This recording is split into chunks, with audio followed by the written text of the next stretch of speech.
In today's video, I'm trying to find out how much of an upgrade the new Sony flagship ANC earbuds really are compared to their predecessor. So it's time for the battle between the XM4 and the XM5. Hi everyone, my name is Andy and you're watching Andy's Tech Tone. In a future video, I'm going to put up the Sony WF-1000XM5 against some of my personal favorites, such as the Apple AirPods Pro 2, the Bose Quiet Comfort Mark II and the Sennheiser Momentum 3, but before we can do any of that, we have to establish a baseline first and see what's changed and or improved from the perspective of the previous model, the Sony WF-1000XM4. And let's start with the design, because this is where the most obvious upgrades were made in my opinion. The XM4 has been considered to be one of the best performing earbuds since its announcement back in 2021, but to be completely honest, it has never been my personal favorite simply because I've never found them comfortable enough. And the main reason for that was their size and those foam ear tips we got with the buds. Now, the XM5 is significantly smaller and lighter, and that can indeed make a difference in long-term comfort. And so do the new foam tips, which feel a touch softer, and as a result I find the XM5 to be a much better fit for my ears. And it does not only mean that the Mark Vs are more comfortable to wear for hours on end, but they also sit more securely in my ear canals without any of that pressure or hot spots I have experienced with the XM4. And that enhanced fit and comfort make the new buds more suitable for even my weekend long runs, which are typically about 2 hours long these days. And now, as I mention it, I cannot recall taking the XM4s to the gym or out on a run with me that much, if at all, in the last 2 years. So from an active lifestyle point of view, that's a big improvement, even if the waterproof rating of the XM5 remained the same IPX4, which guarantees protection against sweat, rain and splashes. What I don't like about the design of the Mark Vs is their glossy coating on the sides, as I simply cannot get as secure of a grip on the buds when taking them out of the case. Not that it affects the grip in my ears, but I still wish they had kept the matte coating of the XM4, just as they did with the battery case. Speaking of which, it got a touch more pocket-friendly too, thanks to its more compact size. And while we have the same features as before, such as wireless charging and a USB Type-C port, we got a new pairing button on the back of the new case.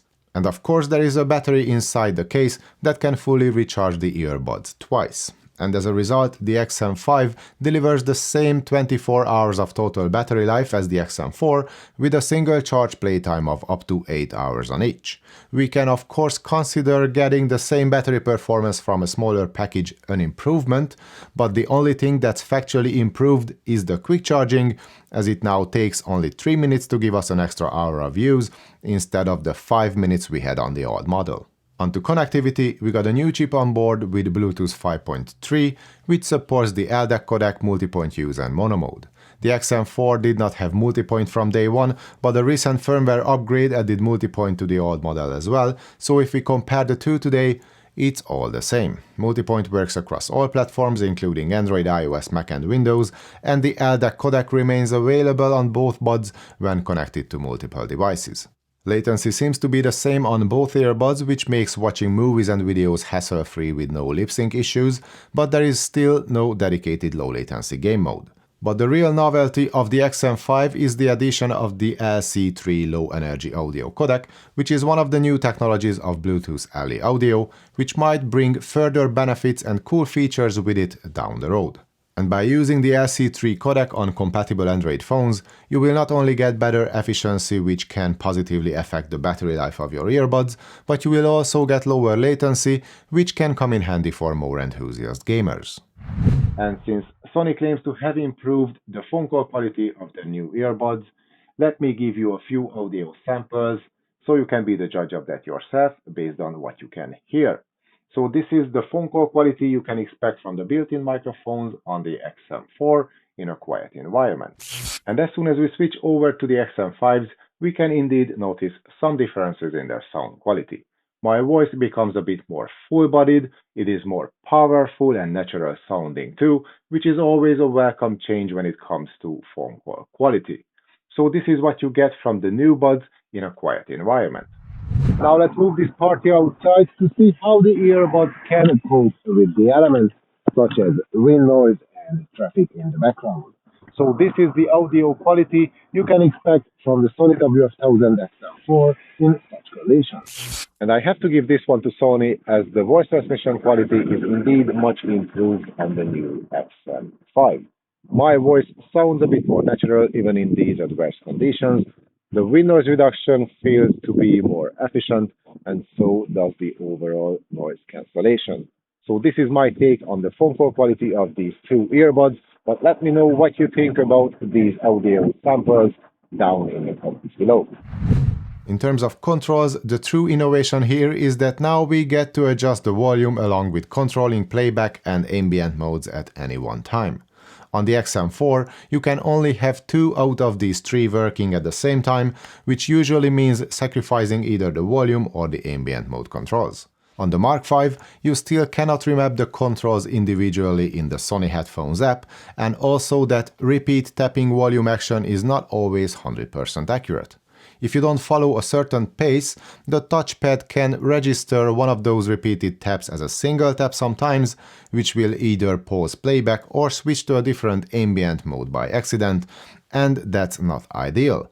But let's not be too hard on Sony here, as all those years of hard effort they put into developing the volume controls finally came to fruition.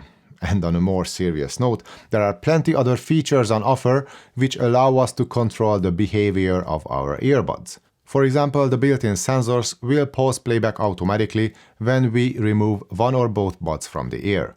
Or there is the quick attention feature which will pull down the volume and activate the hear-through mode if we long press the left bud. And by enabling speak to chat, the buds will pause playback and activate the hear-through mode as soon as we start talking to someone. All of these 3 can be found on the XM4 as well, but what's new on the Mark V is the option to use head gestures. Nodding will accept a phone call, while shaking your head will reject it. I can imagine scenarios where it might prove to be useful, so it's good to have such an option on board. And while all the other features such as the ear tip test, the auto power off settings, the EQ settings, the 360 reality audio setup, the DSEE upscaler, or the adaptive sound controls are pretty much the same as on the XM4 with the latest firmware, we got a new tab on the menu called Services with the XM5. And this is where you can set up the quick access feature to fire up either Spotify or Endel with a double or triple tap on the left bud. Since I don't use either of these 2 apps, I have no use for this feature, and I would rather Sony have made it possible to change and customize all the tapping actions individually, instead of giving me these baked-in and app-specific options. But all in all, having head gestures and, more importantly, volume controls is a nice and meaningful upgrade over the previous generation. But as far as active noise cancellation is concerned, I'm not sure if I can say the same. 2nd Gen V2 processor or not, using the medium-sized ear tips on both the 4 and the 5, I found it challenging to tell them apart across different scenarios. Maybe at mid and high frequencies the Mark V has a slight advantage, but when it comes to blocking out low-pitch hums and rumbles, the 2 buds are almost indistinguishable. All this could be down to the new, more compact design that does not provide me with such a perfect seal in my ears, so the theoretically and technically better ANC can only compensate for the loss in passive isolation in my case, if that makes any sense. But this is just my ears and my experience, so your mileage might vary, of course. Onto the ambient mode, it got a bit more muffled, which on one hand is a good thing, as there is less of a hiss and it's less digital sounding too, but it's still far from being the most natural sounding, and it's still not quite as good as the same on the AirPods Pro 2, but I will talk about it in detail in another video. The dedicated wind noise reduction mode of the Mark IV is now gone from the app, but I don't miss it at all because due to the lower profile of the buds, wind noise is less distracting or annoying on the new model across all ambient modes.